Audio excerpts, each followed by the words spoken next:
Hello, hello. So, ito yung first medium problem natin. And, ayan. So, start na agad natin siya.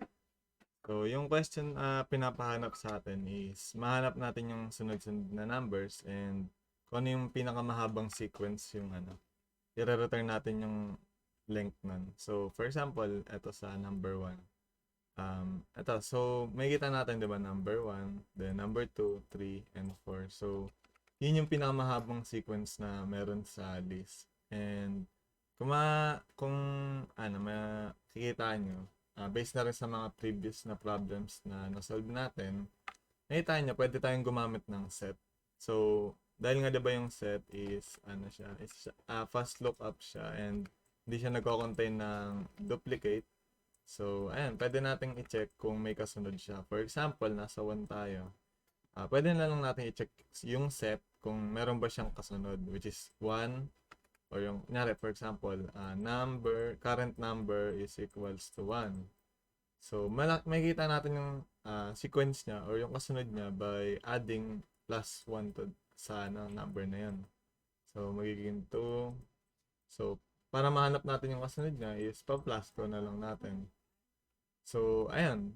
Ang need na lang natin is, yan na siya. Hanapin sa set kung meron ba, which is 2 nga, di ba? Tapos, kung nasa set yun, ibig sabihin, meron siyang sequence na, meron siyang kasunod na number sa sequence. So, ayan. Pero, pwede kung makita nyo, bale, pwede nating isa-isahin yun. So, for example, sa 100, may 101 ba? Which is wala. Pero, ang pwede na lang natin gawin is i-check natin kung meron bang or kung sa simula ba siya. Kasi for example, number 2 tayo nagsimula. So, ilulup din natin yan. Makikita natin meron 3, meron 4. Kaso, alam naman natin na pinakamahaba is magsisimula sa 1. So, pwede natin gawin is i-check natin kung siya ba yung pinaka-start. For example, number 1. Meron ba sa set na pag minus 1 mo siya, or number 2 pala, number 2. For example, number 2. Pag minus 1 mo siya, meron ba sa set nun, nung equals na to, which is 1 nga, diba? Kapag meron, which is meron dito, ibig sabihin, hindi siya yung pinakamababang number sa sequence. So, pwede natin mag-start doon. So, kung wala na siyang element sa set na equal sa pag minus mo sa kanya ng 1, which is siya yung pinakamababa sa sequence, yun yung i-check natin para hindi na natin need i-check ng ilang beses pa nung ulit-ulit. So, ayan, tatry na natin siya i-solve sa mismong code. Okay, so isa-solve na natin to. And, ayan, napapalo lang natin tong visual kanina.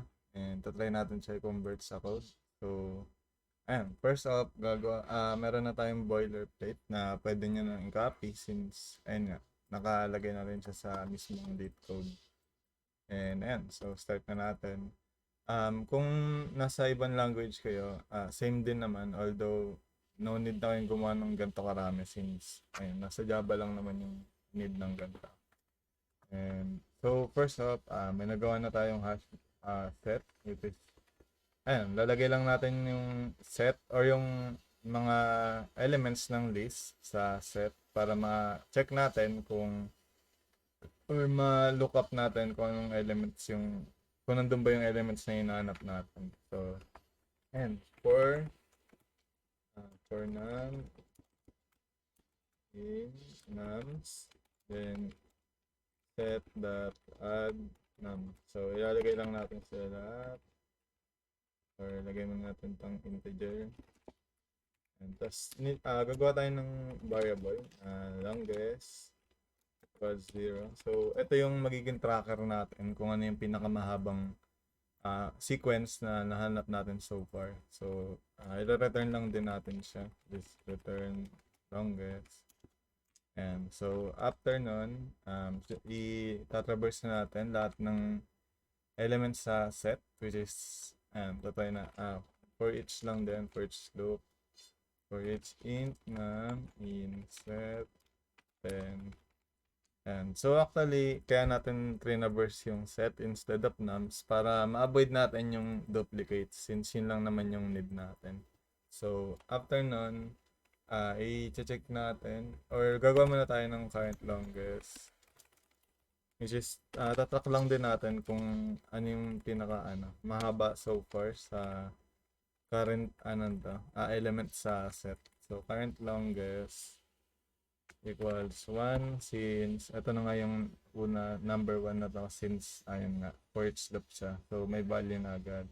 Kaya nag-start agad sa number 1. Then, i-check natin kung ano ba siya, kung siya ba yung, for example dito, siya ba yung pinaka-start ng sequence. Kasi kung, for example, number 3 or number 2, hindi na natin siya need i-check kasi nga alam natin, number 1 yung pinakauna sa sequence. So, ayan, i-check natin if not set that contains num minus 1. So, ibig sabihin, kunyari, kung number 2, kapag number 2, di ba? Kapag merong number 1, which is yung mas mababa sa kanya sa sequence, hindi natin siya kailangan i-check kasi alam natin ito yung mas mababa. So, need natin mag-start tayo sa 1, hindi sa mga kasunod niya. Since laging mas mahaba yung sequence kapag sa 1 ka nagsimula.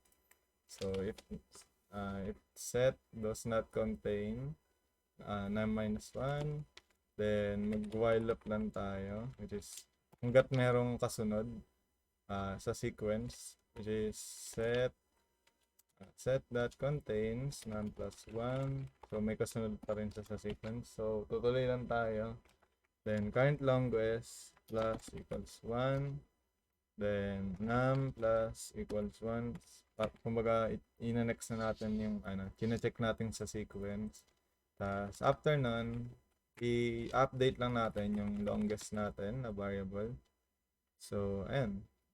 Longest equals actually pwede natin i-compare sa current, i-compare natin sa current longest pero mas maikli na lang kung gagamitan natin ng function na max. So i-return niya lang kung ano yung pinakamataas. So current longest and longest. So and i-return niya na. Yun na yung magiging value niya. Tapos i-return natin after. So ayan, i-try natin siya. Again natin lahat ng code. And then try natin. So nakita nyo na return niya yung 4 and tatry natin siya sa mismong lit code. So ito, paste lang natin siya dito, submit. So makikita nyo gumana siya and thank you sa panonood and good luck. Ayan.